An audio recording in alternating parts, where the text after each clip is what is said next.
sixth graders. So just a real quick video today to just sort of build off of what we talked about on Friday with congruence and symmetry.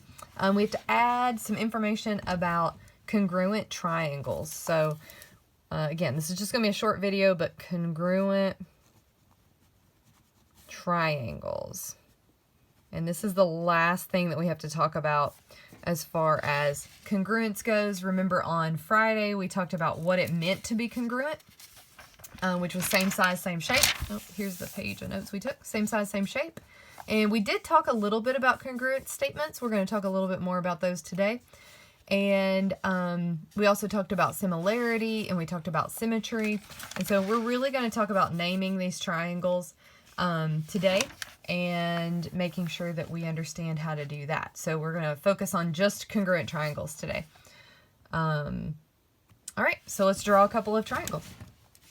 So at the very top of your page, we're going to have 3 sets of triangles. So try to keep your triangle drawing sort of in line with that. So I'm going to draw a triangle here and another triangle here. And even though I'm not the greatest artist in the world, those are approximately congruent. I'm also going to put some markings on them. So we talked about those tick marks, those hash marks on our triangles. So what I'm going to do is I'm actually going to mark the right angle. So remember, a right angle is a 90-degree angle that it makes a square. And so I'm going to mark the right angles, but then I'm also going to mark the sides. So I'm going to mark this shorter side here with 1 mark, which is congruent to this side. I'm going to mark this side with 2, which is congruent to this side, and I'll mark the bottom side with 3 tick marks, just so I know the angle or know the sides that I'm talking about. And I'm going to name this triangle, triangle A, B, C, and I'm going to name this triangle D, E, F. And we talked a little bit on Friday about writing congruent statements and the importance of making sure that letters are in the same order. So if I'm going to write a congruent statement based on this set of triangle, I'm going to draw the little triangle symbol, and I'm going to name my first triangle. Now you could name it whatever you want. You could name it A, B, C. You could name it C, A, B. You could name it B, C, A. Since I started with A, I'm just going to name it in proper alphabetical order. So I'm going to name it A, B, C. So notice the order that I went as far as starting here at the right angle and going up to the top and then moving over to the C. You can also think of this as moving along the side with 1 mark and then down the side with 2 marks to get to the C. And then remember, we'll write the congruent symbol, which is equal sign with a squiggle, and then another triangle. And now I want to name this triangle in the same direction. Now this one's nice because it's not turned any. We're going to look at one here in a second that's turned. But I want to make sure I'm going in the same general direction that I went in this one. So I want to make the same shape with my pencil as I'm following it. I also want to make sure that I'm starting at the right angle, going up to the top, and then back down. Right angle, up, back down. I also want to double check and make sure, okay, that's the 1 mark, 2 mark. 1 mark, 2 mark. And so I'm going to name this triangle in the same order. It's congruent to D, E, F. And so I'm just going to write that here. All right, so that's a pretty straightforward one. As far as just, it's not being turned at all. So let's look at a different one where the triangles are going to be turned. So I'm going to draw a bow tie shape. So again, you can use sort of 3 lines to sort of line and make sure your artwork is generally keeping things congruent. So it's going to look like a bow tie, but this is actually 2 congruent triangles. All right, here's a triangle and here's a triangle. And so I'm going to mark, and actually we've talked a lot about marking the sides. We have not talked about marking the angles. So I'm actually going to do some angle marks on this one. So I'm going to mark this bottom angle down here. This is what we call an arc mark. It just marks like the measurement of an angle. We're not actually going to measure angles. We're just going to mark them. So 1 arc mark, and then I'm going to do 2 here. And then I'm going to go over to this triangle, and I'm actually going to put 2 arc marks down here at the bottom, and I'm only going to put 1 up here at the top. And then I'm going to name these triangles. So this is going to be triangle OWL, triangle L, OWL. And then on this side, it's going to be triangle LAP, triangle lap. All right. And so I want to name these. I want to write a congruent statement. So again, I'm going to start with my triangle, and I'm going to name one of them. Now, it doesn't matter which one. I'm going to start with the one over here on the right. And of course, I like that it's Al. I guess you could name it L-O-W. But I'm going to stick with O-W-L as my first statement. And then I'm going to write my equal sign and squiggle congruent. Now, I want to pay close attention again to making sure that I'm naming this triangle that is congruent to this one in the same order that I did here. Now, we don't have those tick marks on the lines, but we do have some shapes in here to help us match it up with this one over here. So notice when I go O-W-L, I'm going from 2 arc marks to 1 to none. That's again, I'm going from the corner with 2 to 1 to none. So I want to make sure that I get that in my brain, and then when I go over here to name this one, I want to name it in the same direction. I don't want to just, you know, it's real cute that this spells L-A-P.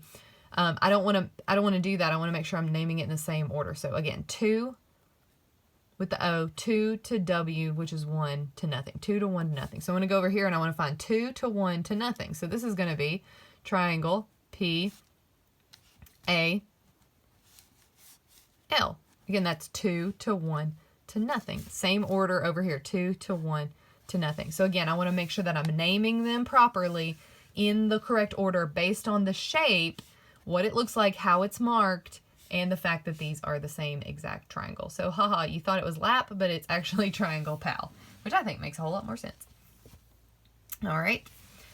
And so let's look at one last example of this. I'm going to let you try this one on your own, and then you can practice with some of these triangles. So this one we're going to have to draw very carefully. So I've got a couple of triangles that are a little bit turned. So I'm going to draw sort of a straight line, and then I'm going to draw a line going up and then back down. So kind of a long skinny triangle. And then I'm going to start here on this line. I'm going to go a little bit up, and I'm going to make a line going not really straight down, just sort of down and then out. And I'm going to mark this to show how these are congruent. So these are the same triangle. I'm going to mark them actually with a combination of marks and angle marks, which you might see sometimes. I'm going to mark the smaller sides here that are congruent with 1 mark. I'm going to mark the upper side and this side here with 2 marks. And then I'm also going to mark this really skinny little angle here with 1 arc mark, and then this skinny little angle down here with 1 arc mark. So now I'm kind of looking at, okay, you know, this triangle has sort of been flipped and turned in order to match these up so that I would be able to lay this one on top of this one. But let's name them. So this is triangle M-N-O, and this is triangle X-Y-Z. And I want to write my congruent statement. So I'll give you the first part of it. So we're going to go with triangle M-N-O is congruent to. All right, see if you can fill in that second part there based on, again, look at the markings. Think about how do I get from M to N to O, and see if you can fill in the 3 letters in the correct order that it should be here. If you need to pause the video, go ahead and pause it. All right, so I hope you paused the video and looked at the correct order that these should go in. And so we've got M, N, O, so that is kind of the plane angle, and then following the 1 arc mark, right? So we're following one, not arc mark, hash mark, tick mark. We're following the side that has 1, and then following the side that has none to get to the angle up here that's marked. Now notice that M is between the second and 1 side, right? The 1 mark and the 2 marks. So I want to find that over here. So the angle that matches up with M is between 1 and 2. So I look over here. Here's between 1 and 2. So that is actually X. And then I'm going to follow the side that has 1. So that's Y. And I'm going to go down to the one that has... Now, this one actually ended up being in alphabetical order. Remember, it does not always end up being in alphabetical order. In this case, it did. So again, between 1 and 2, down 1, over to the 1 arc mark. We're going to follow that same order over here. One last thing that I want to point out before you go and do your practice.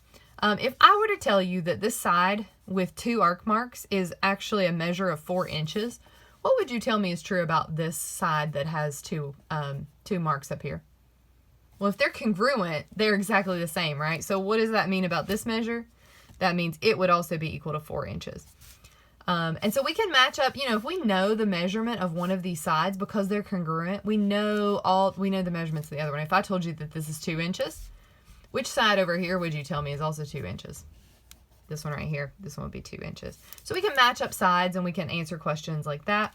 What if I were to tell you that this angle M was 110 degrees? What would you say about the angle that matched up over here? And it was angle X, right? X matched up with M.